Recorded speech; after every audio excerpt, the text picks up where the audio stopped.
হয় নমস্কাৰ আপোনালোকে চাই আছে এনি ভাৰত 24 আজি প্ৰাইভেট স্কুলৰ তুলনাত যে চৰকাৰী স্কুলতো যে ফেৰ মাৰিব পাৰে সেইখিনি আজি এখন চৰকাৰী স্কুলে আজি দেখুৱাই দিছে প্ৰায় ক'ব লাগিব যে 100% ৰিজাল্ট কৰিছে সেই কথা আজি প্ৰমাণ কৰি দিছে বটেৰহাট উচ্চতৰ মাধ্যমিক বিদ্যালয়ৰ ছাত্ৰ ছাত্ৰীয়ে ইয়াতে আমাৰ শিক্ষকসকলে উপস্থিত আছে মই পোনে পোনে শিক্ষকসকলৰ লগত কথা পাতিবলৈ মই যত্ন কৰিম ইয়াতে আমাৰ শিক্ষক আছে হয় স্যাৰ আপুনি কি ক'ব আজি যি ৰিজাল্ট হৈছে সেই সম্পৰ্কে আজি আপুনি কি ক'ব আজিৰ যেটো ফলাফল হৈছে এটো আনন্দমুখৰ এটা পৰিবেশ সৃষ্টি হৈছে এই ফলাফলত আমাৰ এই অঞ্চলৰ ৰাইজ সন্তুষ্ট আমিও সন্তুষ্ট কিন্তু এনেকুৱা এটা আনন্দৰ দিনতো অলপ আমি এটা দুখৰ কথা ইয়াত ক'বলৈ বাধ্য হৈছোঁ যে স্কুলখন যেতিয়া প্ৰাদেশিকৰণ কৰা হ'ল চৰকাৰৰ যি ক্ৰাইটেৰিয়া সেইমতে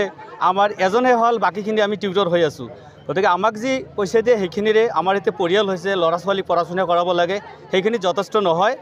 আমি তথাপি কিমানজন ছাত্ৰ ছাত্ৰী পৰীক্ষা দিছিল আমাৰ ইয়াত 103 জন দিছিল 102 জনে পাছ কৰিছে আৰু ৰেজাল্ট একেবাৰে ভাল হৈছে গতিকে চৰকাৰৰ ওচৰত আমাৰ এইটো আবেদন যাতে আমাৰ চাকৰিবিলাক উইদাউট কণ্ডিশ্যন নিয়মীয়া কৰি দিয়ে বিনা চৰ্তে হয় ইয়াতে আৰু এজন শিক্ষক আছে মই পোনে পোনে সেই শিক্ষকৰ লগত মই কথা পাতিবলৈ মই যত্ন কৰিম হয় আমি আচলতে আজি সঁচাকৈ উৎফুল্লিত হৈছোঁ যে আমাৰ ছাত্ৰ ছাত্ৰীসকলে এটা ভাল ফল দেখাব পাৰিছে আজি আমাৰ খুব আনন্দৰ দিন যে আমাৰ স্কুলৰ পৰা 103 গৰাকী ছাত্ৰৰ ভিতৰত 102 গৰাকী ছাত্ৰ পাছ কৰিছে আৰু ইয়াৰে 25 গৰাকী ছাত্ৰ প্ৰথম বিভাগত 46 গৰাকী ছাত্ৰ দ্বিতীয় বিভাগত পাছ কৰিছে গতিকে আমি সঁচাকৈ এইটো আনন্দ যে আমি আৰু এটা কথা যে আমি ছাত্ৰ ছাত্ৰীৰ কাৰণে আমি যথেষ্ট চেষ্টা কৰোঁ যে ভিতৰৰ অঞ্চলৰ ছাত্ৰ ছাত্ৰী প্ৰত্যেকে যাতে পাছ কৰি যাব পাৰে আৰু যাতে চৰকাৰী স্কুলৰ পৰা যাতে প্ৰাইভেট স্কুলত যাব নালাগে সেইটো আমি চেষ্টা কৰি থাকোঁ যে আমাৰ ছাত্ৰ ছাত্ৰীক যাতে পইচা খৰচ কৰি প্ৰাইভেট স্কুলত যাব নালাগে আমাৰ স্কুলত আহিলে নিশ্চয় ইয়াত ভাল ৰিজাল্ট হয় ইতিপূৰ্বে আমি ভেঞ্চাৰ অৱস্থাতে আমাৰ স্কুলখন 2020 চনত আমাৰ স্কুলৰ পৰা ষ্টেণ্ড কৰিছিলে দশম ষ্টেণ্ড পাইছিলে গতিকে আমি আকৌ চেষ্টা কৰি আছোঁ আমি অহা দিনবোৰত যাতে আমি কৰিব পাৰোঁ কিন্তু আমাৰ এনেকুৱা এটা ফলাফলৰ দিনতো আমি আমাৰ সেই এটা কথা মই ক'ম যে আমি খুব দুখেৰে সৈতে জনাম যে আমি এতিয়ালৈকে চৰকাৰী নিয়ম মতে আমি সম্পূৰ্ণ নিয়মীয়া শিক্ষক হ'ব পৰা নাই ৰেগুলাৰ টিচাৰ হ'ব পৰা নাই আমি এতিয়া টিউটৰ হৈ আছোঁ টিউটৰ হৈ সামান্য এটা মজুৰি আমি পাই আছোঁ এইটোৰ আমাৰ পৰিয়াল নচলে গতিকে আমি চৰকাৰৰ ওচৰত আমি অনুৰোধ কৰিছোঁ যাতে আমাক মানে ছাত্ৰ ছাত্ৰীসকলক পঢ়োৱাৰ কাৰণে আমাক যিখিনি মান্যতা দিব লাগে সেইখিনি যাতে দিয়ে ধন্যবাদ জনাইছোঁ আজি আমাৰ লগত উপস্থিত আছে বটেৰহাট উচ্চতৰ মাধ্যমিক বিদ্যালয়ৰ অধ্যক্ষ মই পোনে পোনে অধ্যক্ষৰ লগত মই কথা পাতিবলৈ মই যত্ন কৰিম হয় ক'ব ছাৰ মই প্ৰথমতে মই এনি ভাৰতলৈ মই ধন্যবাদ জ্ঞাপন কৰিলোঁ আজি যিটো ৰিজাল্ট হ'ল এই ৰিজাল্টত আমাৰ লগতে অত্ৰ অঞ্চলৰ ৰাইজে যি আনন্দিত বা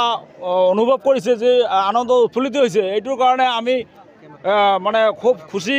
কিয়নো এইবেলি যিটো ৰিজাল্ট হ'ল সেইটো 99% আমাৰ পাছ কৰিছে 103 জন পৰীক্ষা দিছিল তাৰে ভিতৰত 102 জনেহে পাছ কৰিছে এজনহে বেয়া হৈছে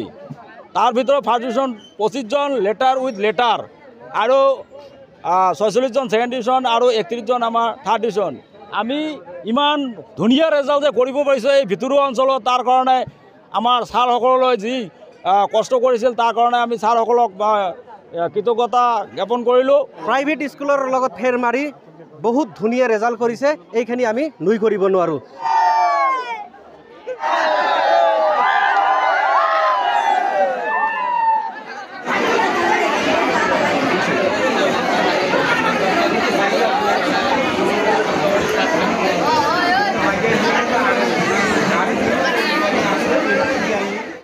ৰঙাপাৰাবাসীৰ বাবে সুখবৰ আপুনিও যদি দুচকীয়া বাহন ল'ব বিচাৰিছে তেন্তে এতিয়াৰে পৰা চিন্তাৰ কোনো প্ৰয়োজন নাই আপুনিও আহিব পাৰে ডিবিপি এছ'চিয়েটলৈ বাজাজ টু হুইলাৰ ডিলাৰ আমাৰ ঠিকনা ৱাৰ্ড নং 8 ঠাকুৰবাৰী ৰোড ডাকঘৰ ৰঙাপাৰা জিলা শোণিতপুৰ অসম আমাৰ যোগাযোগ নম্বৰ হৈছে 9435 707 133 আন এটি নম্বৰ হৈছে 9707967285